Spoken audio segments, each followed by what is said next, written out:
Bakit nga ba natin kailangan mag-ipon at mag-invest? Di ba nga ang pera ay ginawa para gastusin? Di ba mas mabuting gamitin na lang natin yung pera natin ngayon? Sa totoo lang, wala naman may gusto magtipid ng bawat sentimo ng pera nila hanggang 90 years old at di makapag-enjoy sa mga bagay na kaya naman nilang bilhin o gawin ngayon. Pero kung gagastos ka araw-araw na parang walang bukas, baka isang araw ay magising ka na lang na walang pera, stress at lubog sa utang. Wala naman kasing nakakaalam kung ano ang mangyayari bukas. Pero paano mo ba mababalanse ang pag-enjoy ngayon at pag-iipon ng pera para sa future mo? Kaya sa video na ito, aalamin natin kung bakit kailangan mo ba talaga magsimula mag-ipon ng pera ngayon. Una, alam mo dapat ang mga financial goals mo. Kailangan mong alamin kung ano ang mga financial goals na gusto mo makamit. Ano ba ang gusto mong ma-achieve sa buhay mo? Gusto mo ba magkaroon ng portfolio na milyones ang halaga o gusto mo lang ng stable na retirement na sapat para mag-enjoy like kumain sa labas at di nag-aalala sa mga bayarin? Gusto mo ba mag-retire na maaga at mag-travel sa buong mundo? O masaya ka na sa paglalakad sa park habang nagbabasa ng magandang libro? Hindi lahat ay interesado sa maagang pagre-retire, tulad ng hindi rin ang lahat ay interesado sa yayamaning buhay. Ang pagdedesisyon kung ano ang gusto mo talaga makamit sa buhay mo ay nagbibigay sa iyo ng idea kung gaano ka dapat magtipid at mag-ipon ng iyong pera.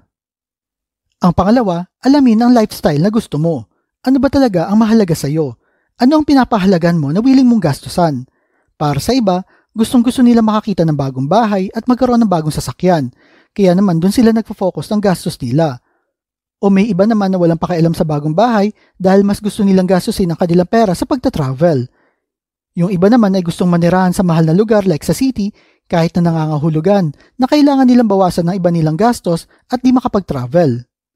O may iba naman na mas gusto nila mag-ipon ng pera para sa mga hobby nila at magstay na lang sa bahay.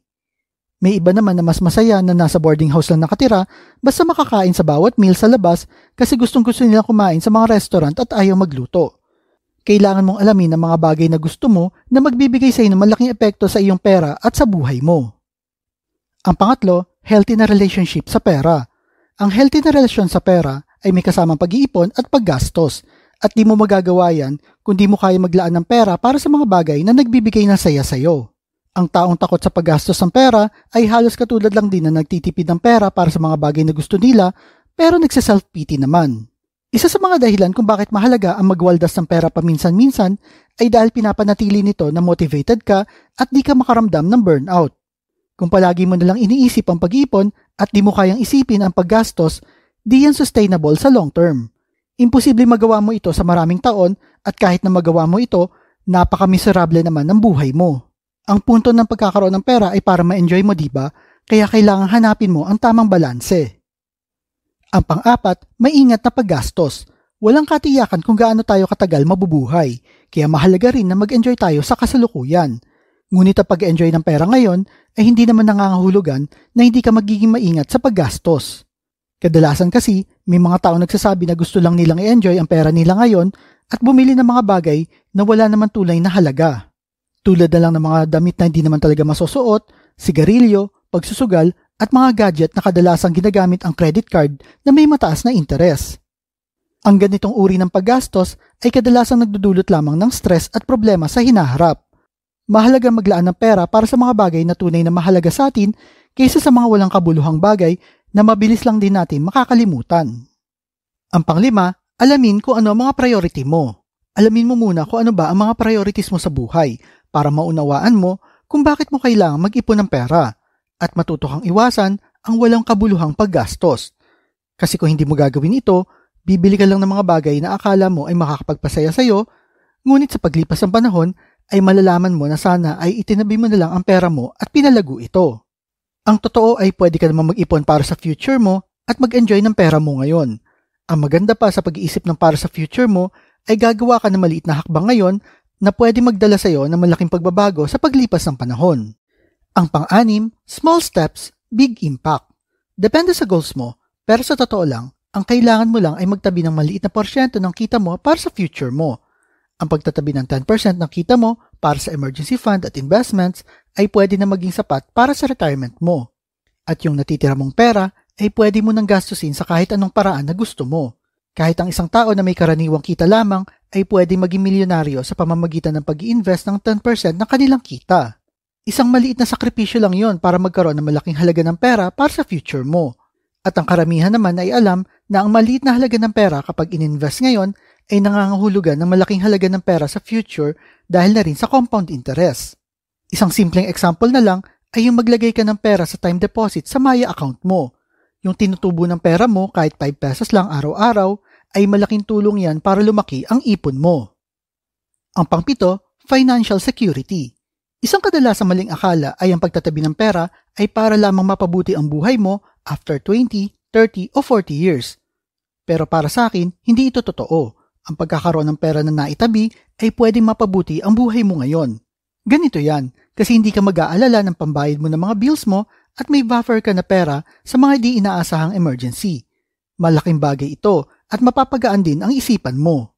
Isa pa, may kalayaan ka magpahinga mula sa trabaho, mag-resign at magsimula ng negosyo, maghanap ng bagong trabaho o lumipat sa bagong lugar at magbakasyon kung gusto mo.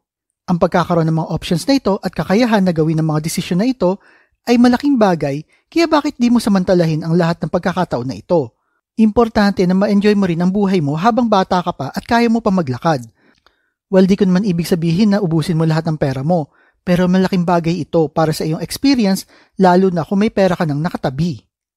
Ang pangwalo, smart spending. Para makuha mo ang tamang balanse sa pamamagitan ng pamumuhay ngayon at pag-i-invest para sa hinaharap, kailangan mo maging matalino sa paggastos. Hindi mo naman kailangang isakripisyo ang lahat ng ginhawa na tinatamasa mo ngayon. Sa halip, bawasan mo lang yung walang kabuluhang paggastos sa mga bagay na di naman talaga importante o di mo naman talaga kailangan at madali lang makalimutan pagkatapos mo itong bilhin. Hanapin mo rin yung mga paraan para mabawasan ang iyong mga bayarin tulad na lang ng paghahanap ng murang options sa mga utilities at insurance o sa groceries. Pag-aralan din kung paano ma-maximize ang oras mo sa pagtatrabaho para pa kumita ng overtime pay. Ang lahat ng ito ay nagdudulot ng malaking benepisyo sa iyo dahil magkakaroon ka pa ng mas maraming pera para sa mas mahalagang bagay habang nakakapag-ipon ka para sa future mo. Ang pangsyam, paghahanda para sa hinaharap. Kung sakaling tumagal ang buhay mo pero di ka nag-ipon ng pera, ano na ang mangyayari sa iyo ngayon? Di ka naman pwede magtrabaho. Paano ka makakabayad ng mga bayarin mo? Magiging komportable ka ba sa ganyang sitwasyon? Ang pagiging matalino sa pera ngayon ay nangangahulugan lamang ng financial security pagtanda mo at di mo na kaya magtrabaho. Sa katotohanan, pwede ka naman mag-enjoy ng pera mo ngayon habang nagtatabi ng pera para sa future mo. Ang pag-iipon ng maliit na porsyento ng kita mo ngayon ay isang maliit na sakripisyo lamang, pero magiging malaki ang balik nito sa iyo sa future mo. Bukod pa doon, matututunan mo kung ano ang mahalaga sa iyo, kailan mo kailangan gumastos ng pera, at kailan mo kailangan magtipid. Tandaan mo na pwede kang mawala bago mo magastos ang lahat ng sentimo ng ipon mo o mamatay na may milyon sa bangko. The choice is yours. So ikaw naman, anong dahilan mo kung bakit ka nag-iipon ng pera at para saan ito? Type mo naman sa comment section below. At kung mahilig kayo sa mga videos tungkol sa pera, motivation na business, like and share nyo lang ang video na ito at kita-kita po ulit tayo sa mga susunod na video.